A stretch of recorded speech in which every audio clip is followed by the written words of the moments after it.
Hi, I'm lucky enough today to be in Buckinghamshire in the Chilterns in the AONB, the Area of Outstanding Natural Beauty, admiring the beautiful autumn colour.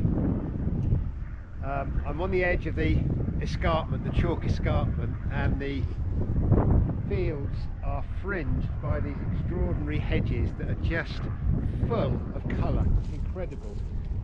So I'm walking along the side of this hedge, and where I live in Cornwall, a hedge is a stone construction with earth in it, but here in Buckinghamshire, where I grew up, a hedge, or a hedgerow perhaps we can call it, is a row of shrubs and trees and bushes. And so what's happened here is, over the years, these bushes have grown into trees, and actually now this is probably not serving its original function, which was originally as a stock-proof barrier, but it's still an absolutely spectacular wildlife habitat. So if we have a look at some of the species we've got in the hedge, the colours are just hello there. The colours are just spectacular at the moment, because what's happening is that the chlorophyll, the green pigment in the leaves, is starting to break down. And what that means is the other colours, the other pigments that are in the leaves all the time, are starting to reveal themselves. So we've got keratin and also xanthophyll, which are both yellow pigments, and that's what's being revealed now.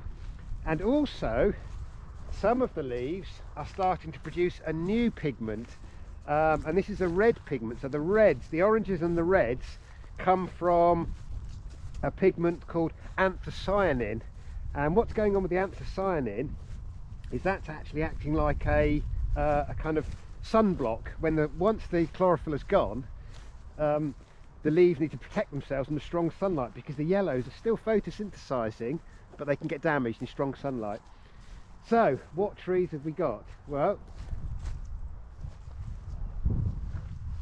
Blackthorn. Can you see these sloes? Oh, some Spindle. There's some amazing Spindle further on. I'll show you some Spindle in a minute. Hazel. Now this is one I don't get in Cornwall very often. This one is called field maple. And this time of year, the field maples, if you look along the hedgerow, the field maples are absolutely stunningly bright. But my very favourite hedgerow tree, if we come down here, have a look at the colour of this. Hi there. Have a look at the colour of this. This is just extraordinary. Just like fire in the hedgerow. So this is Spindle, and Spindle has these beautiful pink leaves. You don't see it much in the spring or the summer, but suddenly in the autumn, beautiful pink leaves, and then these pink seed cases, which, if we can find an open one, let's see if we can find any open ones. Where are they? Yes, just that one. Oh yeah, there's one there. The seeds that are inside are orange. So such an extraordinary colour. And Spindle was apparently used for making the wood for spinning with, and it's the origin of the word spinster, interestingly enough. Right, the sun's going in a little bit. The sun is just making these look so beautiful, so I was hoping it was going to be sunny the whole time. Oh, now this is one that I have to confess I didn't know what it was, so I had to go and look this one up. And this is, in Cornwall we never see this. This is called Alder buckthorn, and I think it is the food plant, a larval food plant for the brimstone butterfly, if I remember rightly. Apparently very common in the hedges around here. Right, let's see what else. Hawthorn. There's some rose there. More hazel. Oh, now just look at that. Now the sun's catching it. Look at that. So look at the colour of the field maple, and then Spindle. Doesn't the Spindle look just incredible?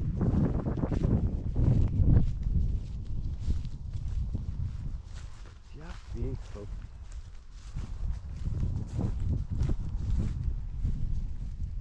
So what a diverse mixture. There's other trees in here that I haven't pointed out. So we've got there's the odd scattered oak I've seen, and we've also had some ash trees. There's been some ash trees in the hedge. Hawthorn, I think I've already showed you. Yeah, there's an oak. Let's have a look. No, it's a field maple. Gosh.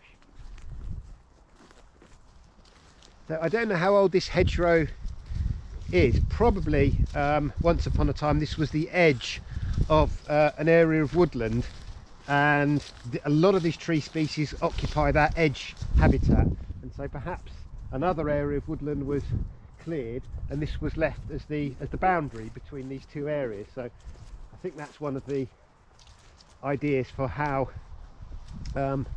hedgerows are formed.